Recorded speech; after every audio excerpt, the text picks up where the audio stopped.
Yes, I'm back. It's AI Alan, returning after a well-earned Christmas break and diving straight into one of the channel's favourite topics, Merlin's Premier League stickers.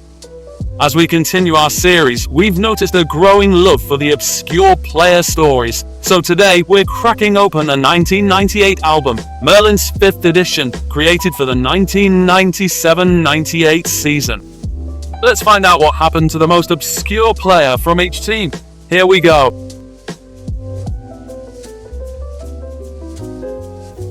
Ceri Hughes was an academy product at Arsenal as well as an England youth team international.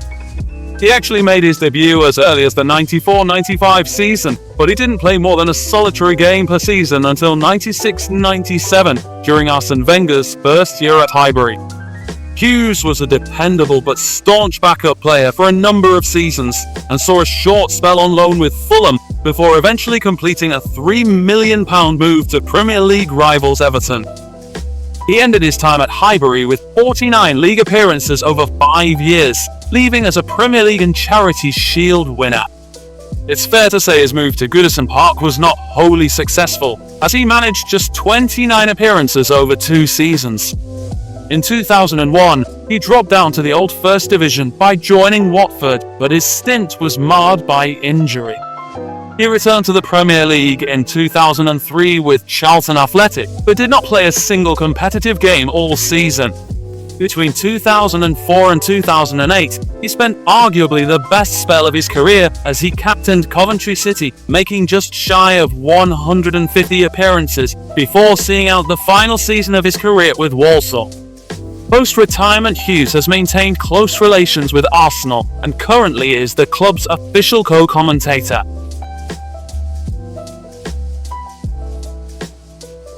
Aston Villa's most obscure player was Michael Oakes.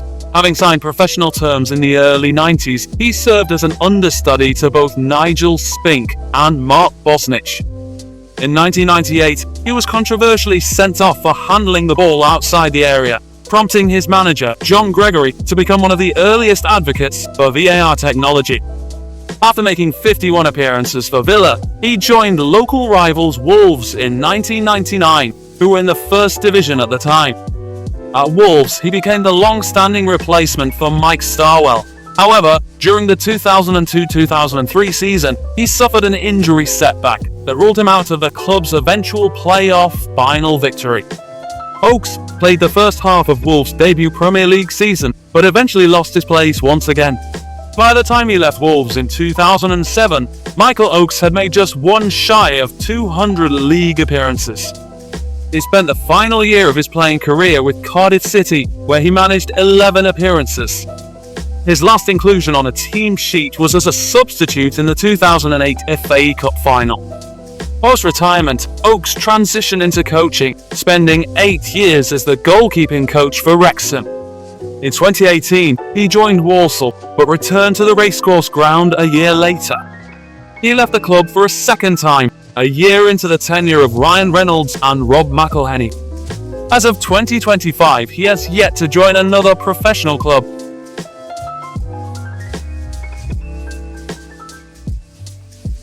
One of the most obscure players featured in this video is Barnsley's Clint Marcelle. The Trinidadian spent 7 years playing in Portuguese football, most notably for Rio Ave and Vitória.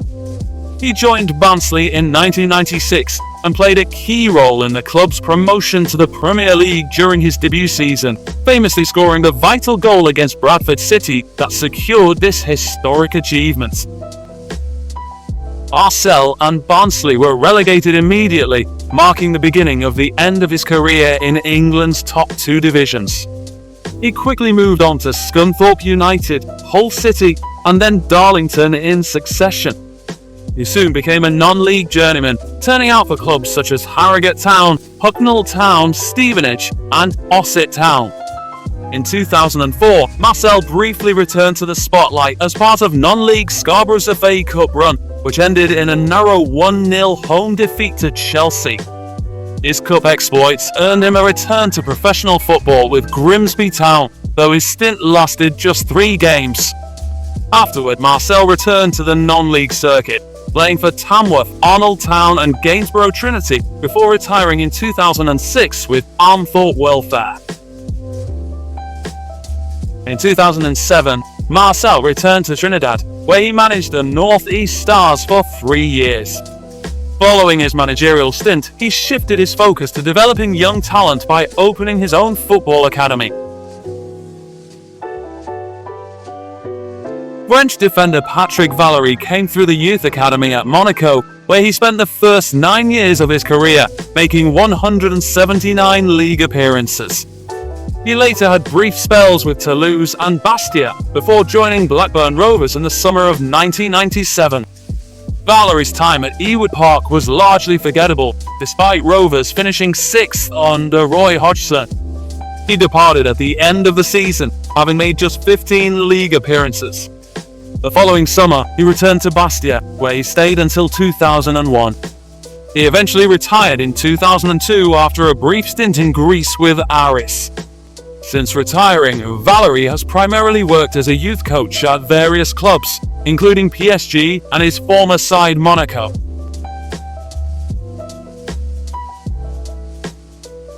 First and foremost, Jimmy Phillips is certainly not obscure to any seasoned Bolton Wanderers fan. However, he is arguably the less well-known player in their 1998 selection to wider football audiences. Phillips came through the academy at Bolton, but soon moved on to play for the likes of Glasgow Rangers and Oxford United, before eventually making his Premier League debut for Middlesbrough. He rejoined Bolton in 1993 and became a key part of the team that earned promotion to the Premier League in 1995. Regarded as a stalwart by Trotters fans, the defender amassed 329 league appearances for the club before retiring in 2001. Phillips remained with Bolton Wanderers after hanging up his boots, dedicating the next 20 years to the club. From 2008 to 2020, he served as the club's academy director, while also stepping in as caretaker first-team manager on 3 occasions in 2012, 2016 and 2019. He is also the father of Liverpool defender Nat Phillips, who began his football journey in Bolton's academy. Chelsea's most obscure player from the '98 album came in the way of French defender Bernard Lambourde. Originally on the books with Caen before moving to Bordeaux, he arrived at Stamford Bridge in the summer of 1997. Originally playing under Ruud Gullit, he would end up winning both the League Cup and UEFA Cup Winners' Cup in his debut season under Gullit's replacement Gianluca Vialli. Lambourde was a bit part player during his time at Stamford Bridge and was loaned to First Division Portsmouth before leaving at the end of the 2000-2001 season. He went on to have spells back in France with the likes of Bastia before retiring with Saudi club Al Wahda in 2003. By the end of his career, he had only played 174 league appearances, a relatively low total for a career spanning 12 years. After retiring, he briefly played beach soccer, but now resides in the south of France, where he works as a businessman, having moved away from the world of football. Norwegian Trond Egil Soltvedt began his career in the lower leagues of his home country, but quickly made strides with 3 successful spells at Viking, followed by stints at Brann and several seasons with Rosenborg. In 1997, he signed for Coventry City, ironically after failing to secure a contract following an unsuccessful trial at First Division side Stoke City. Soltvedt spent several years at Highfield Road, where he was regarded as a dependable presence and an elegant midfielder, a description later used by Dave Jones when he signed him for Southampton in 1999. Soltvedt's spell on the south coast was hampered by a persistent groin injury, which limited him to just 30 appearances for Southampton. Glenn Hoddle eventually moved him on to newly relegated First Division side Sheffield Wednesday. At Wednesday, Soltvedt had a stint as club captain, but was unable to prevent the team from slipping further down the football pyramid, as they were relegated to what is now League One in 2003. Released at the end of that year, he spent the final 3 years of his career back in Norwegian football before retiring in 2006. Post-retirement, Soltvedt has remained in Norway, where he's been involved in coaching at both lower league and youth team levels.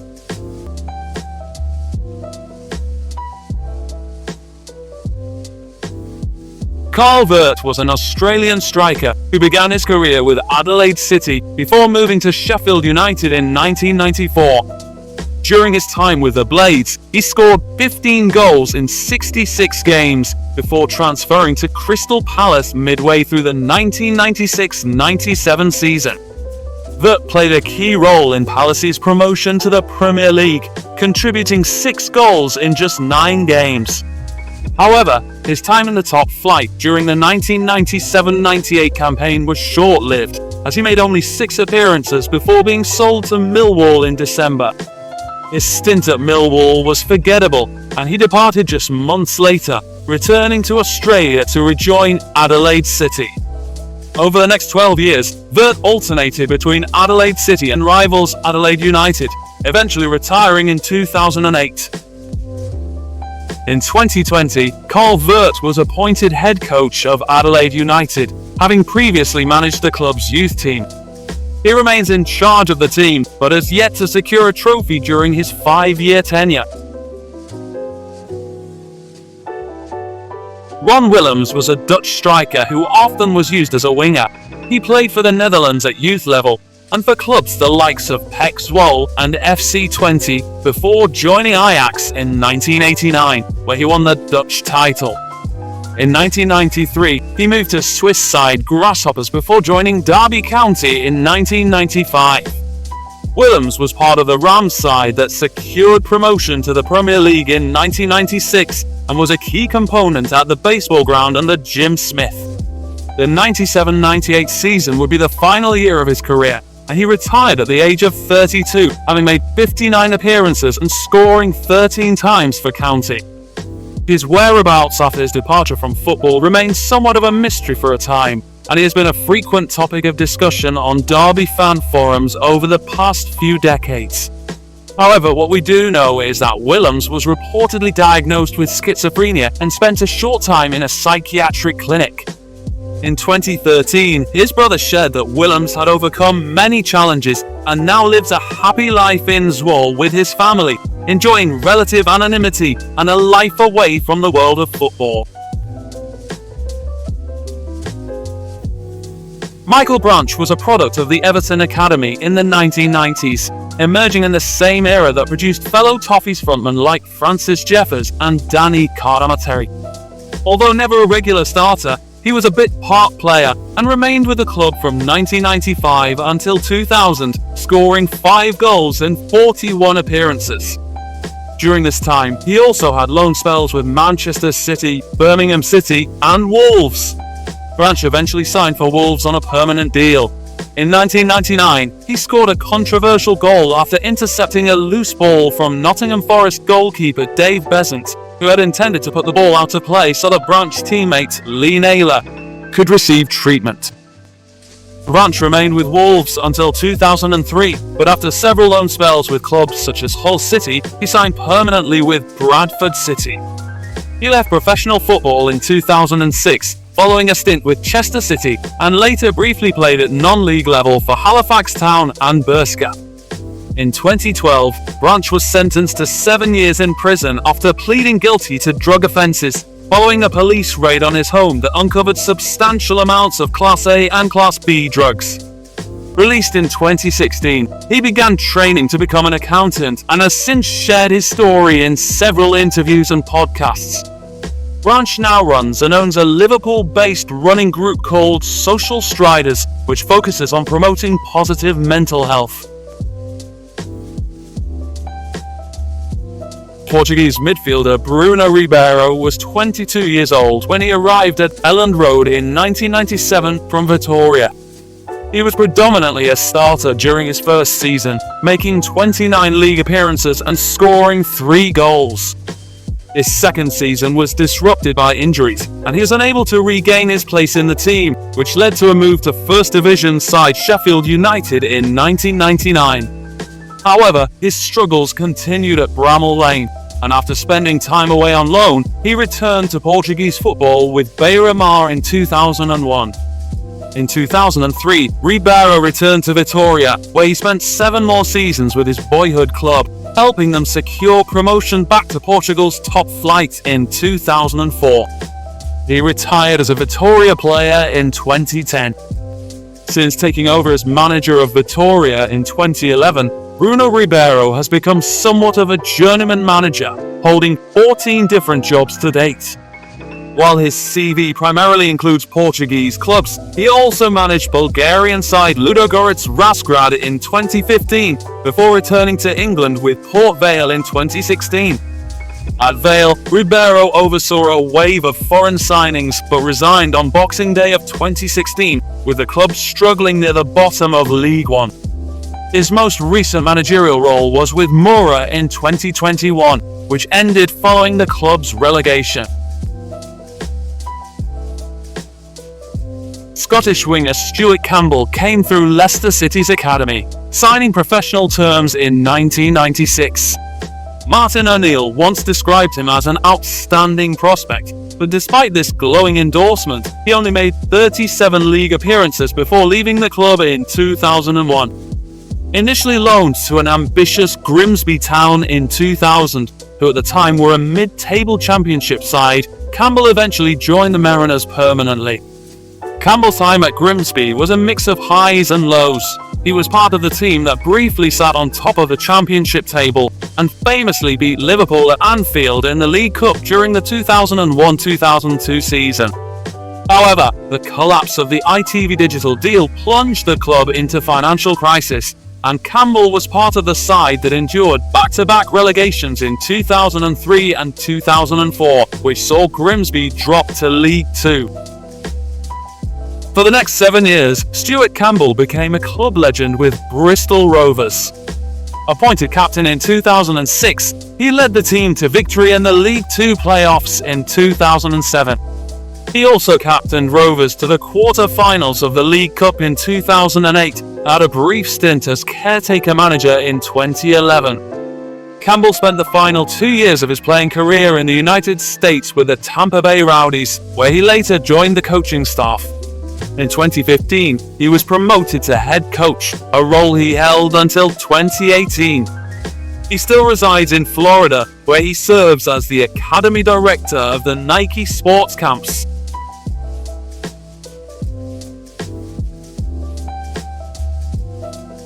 Bjorn Kvarme was one of a number of Norwegian players who played for Liverpool during the 90s and the 2000s.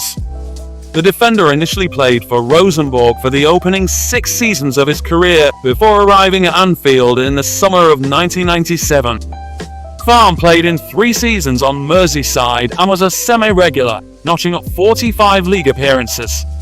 He had an up and down time of it and came in for a bit of criticism, certainly in games against Everton and Manchester United.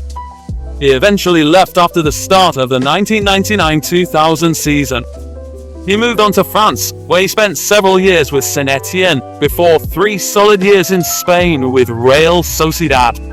He went on to play back in France with Bastia, before 3 seasons back in Norway with boyhood club Rosenborg.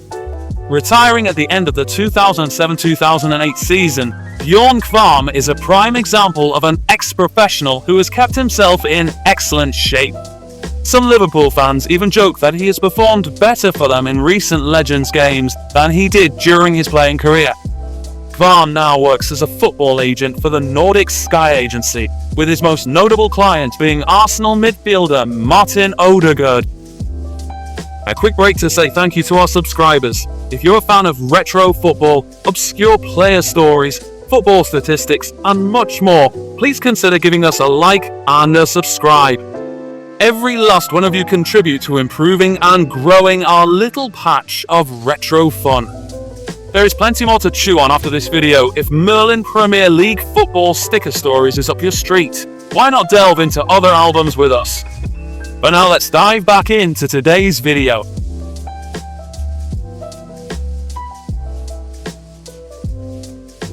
Another player who is far from obscure, but arguably the most obscure choice in his team's sticker selection is Norwegian international defender Ronny Johnsen.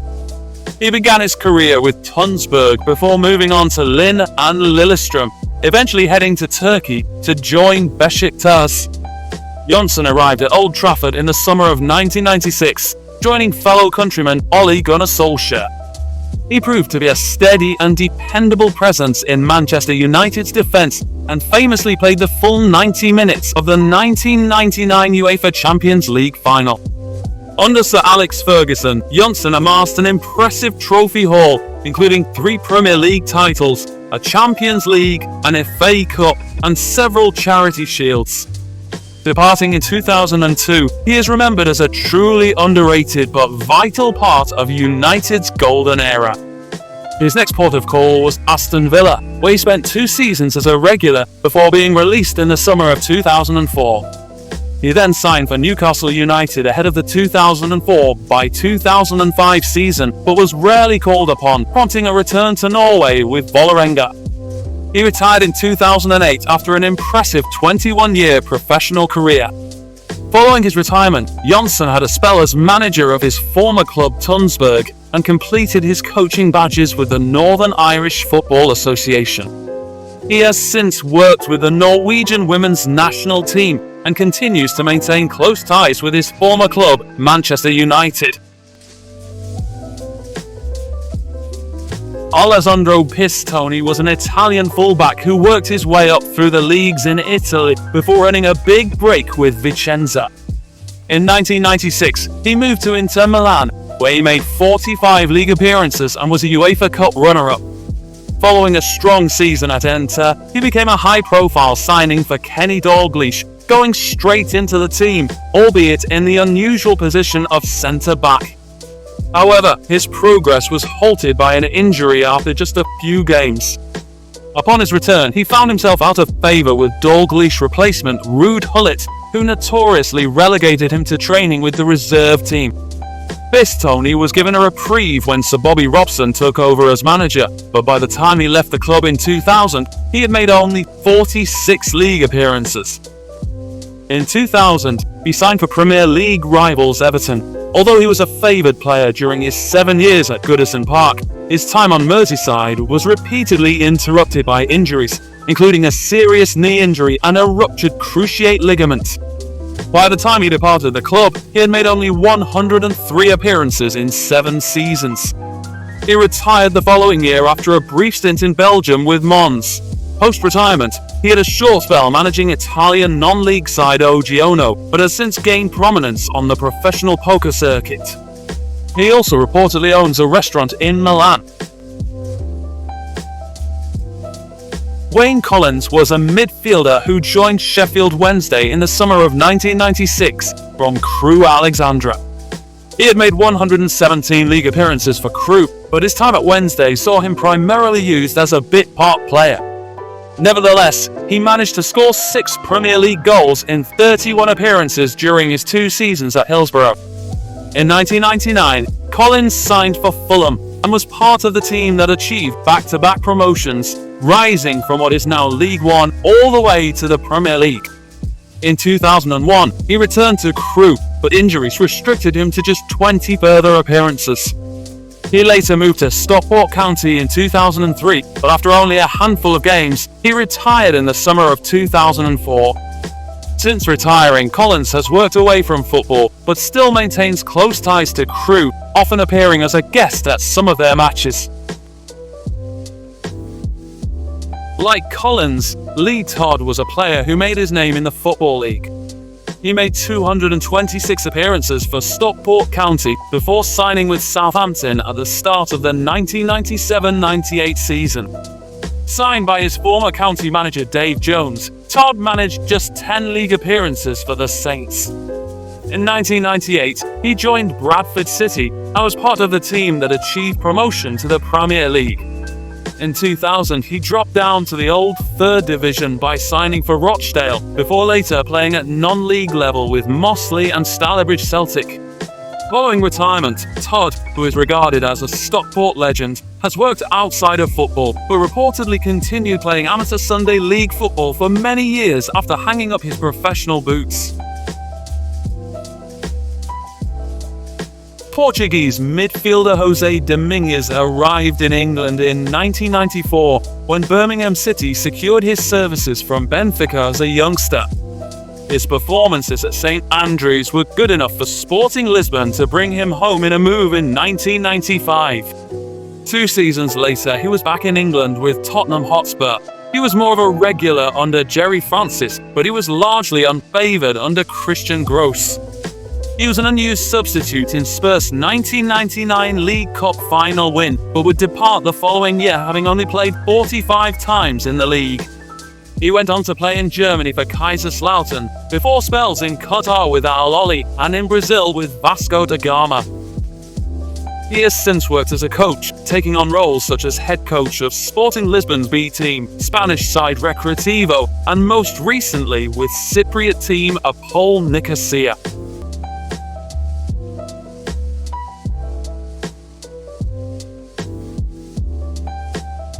Andy Impey was a relatively well-known midfielder in the 90s, but was arguably more obscure than most other stickers in the 1998 album.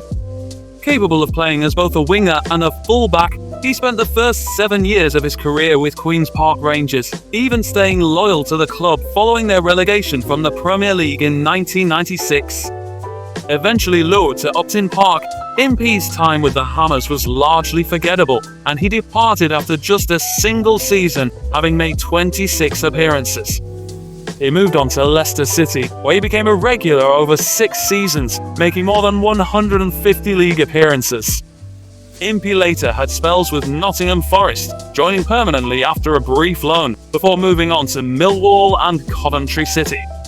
He retired in 2006. In 2015, he returned to Queen's Park Rangers as an academy coach and is currently the assistant coach of the under-23 team.